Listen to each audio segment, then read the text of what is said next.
Hey guys, Mr. here, and Huawei launched the Y9 2019 without the pop-up camera, the Y9 Prime with the pop-up camera, and now we have the Y9s, a device that comes with a fingerprint sensor at the side and an upgraded camera.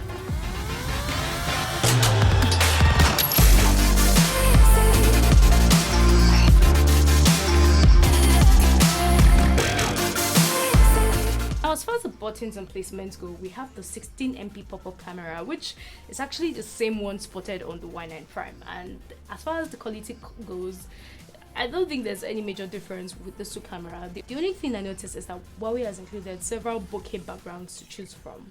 Now, just like the Y9 Prime, the pop-up camera actually retracts when a fall is detected. Now, beside the camera is the hybrid SIM card slot. Not a major bummer because you're getting 128 gig of storage. Anyway, there's nothing on the left side of the device, but on the right side, you have the volume rocker and the power button, which also houses the fingerprint sensor.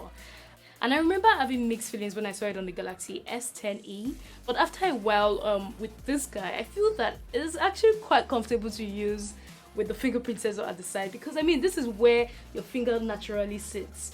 But you're moving away from that. There's a earphone jack beneath, and you also have the Type-C port, which charges the device in this amount of time, and I don't think it's bad for a device that comes with 4000 mAh battery.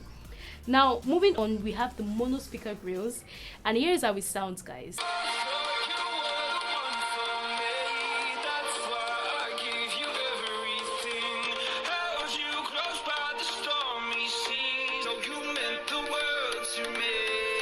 So guys, let's move to the back of the device, and we have the 3 camera setup at the back.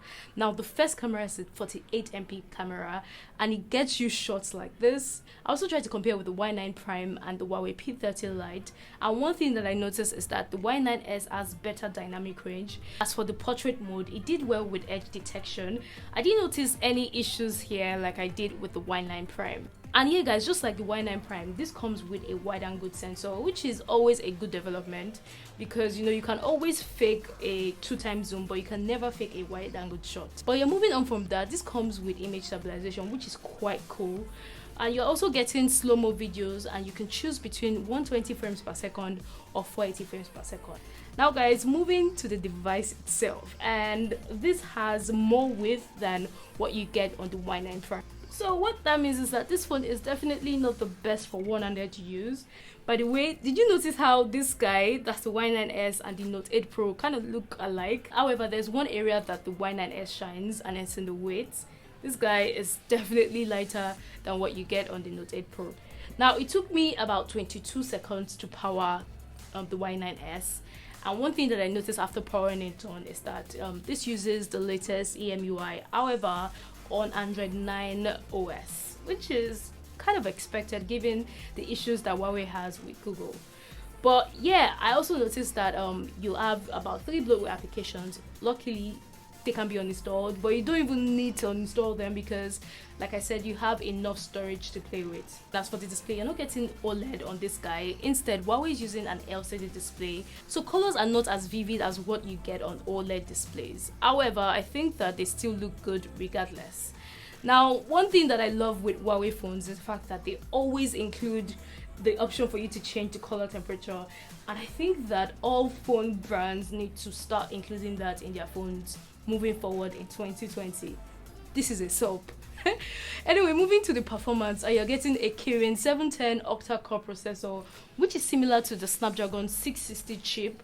So I don't think the performance is the best, but it does the job well, at least to an extent. So multitasking is quite good, plus the 6 gigs of RAM, helps to boost things to an extent. However, gameplay, especially on PUBG, was set to medium, which is due to the limited GPU performance. Now here are the scores from Antutu and Geekbench. So how long does this battery last? Well, I got these hours of screen on time, but in actual day-to-day activities, you should get throughout the day of moderate use on this guy. So guys, that is it for my quick first impression of the Huawei Y9s, and you can pre-order this from December 9th to the 15th, and it will be officially available on the 16th of December. And guys, those who pre-order stand a chance to win a movie treat sponsored by Huawei. But yeah, let me know what you think about this guy, and please like and share this video if you find it any useful. and I'll see you later. Take care.